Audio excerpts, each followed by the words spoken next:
Will ESG in private equity ever get its act together?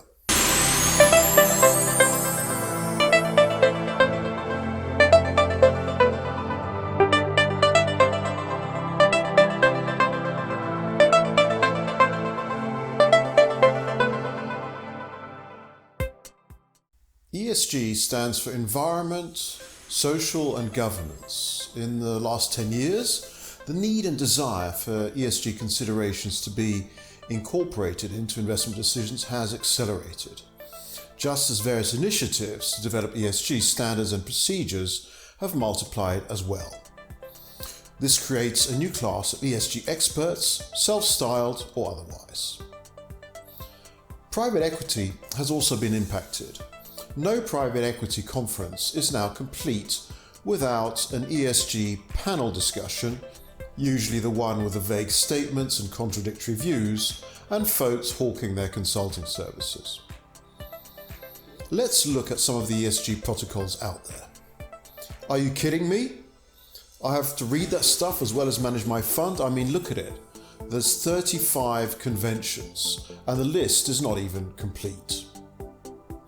Let's look at the work of some of these ESG consultants. Some of these will issue ESG scores a bit like a rating agency does with sovereign and corporate bond issues.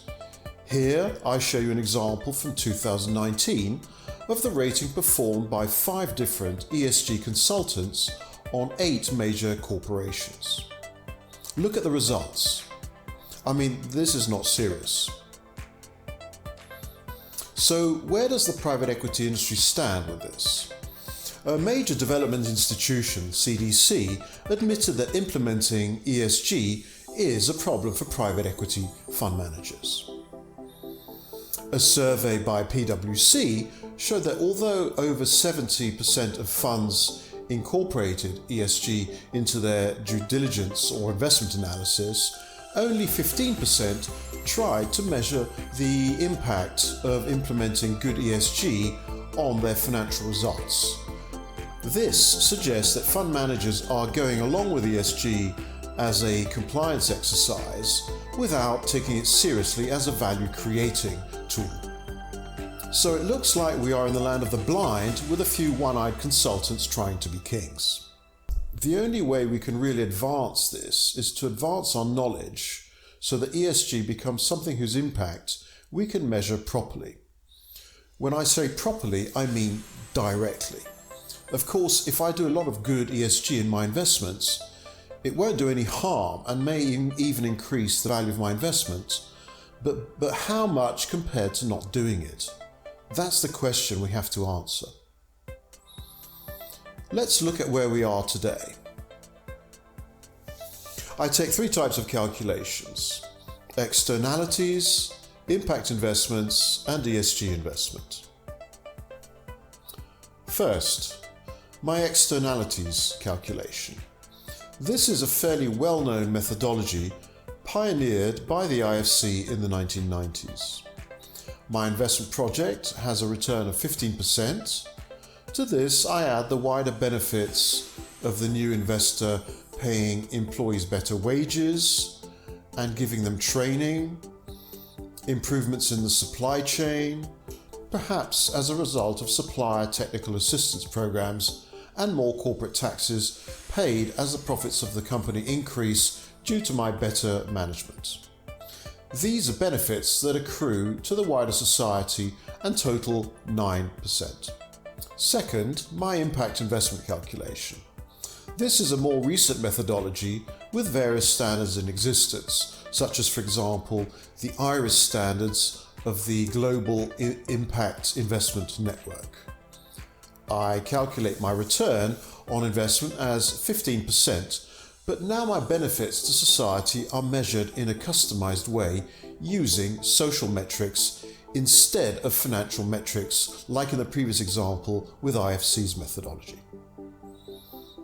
In the case of this investment in a rubber producer, I have upgraded the know-how of 500 local farmers that supply the company, as well as brought electricity to 200 local households via a local power generation setup attached to the factory which I have shared with the local community. Third, I turn to the ESG calculation. I implement ESG in my investment, and at exit I get a return of 19%. The 19% includes everything: the company's growth as well as ESG improvement. This is all very well, but I have two problems. The first problem is, how do I estimate the 15%? This being the return had I not done ESG on the company. I would need to set up a parallel universe to do this, to simulate the company at exit in a different universe, so to speak. The second problem is that the 19% goes into my pocket as a private investor. How do I measure the wider benefits to society? So we have two unanswered questions. The first one being in my interest as an investor, and the second relating to the benefit to society of doing ESG. Unless I can answer these accurately, ESG will remain an optional compliance exercise with a marginal impact on investment decisions, and so-called ESG greenwashing will continue to be prevalent. ESG in private equity will only become mainstream if we can move away from the land of the blind and the one-eyed men with clear procedures, standards, and methodologies.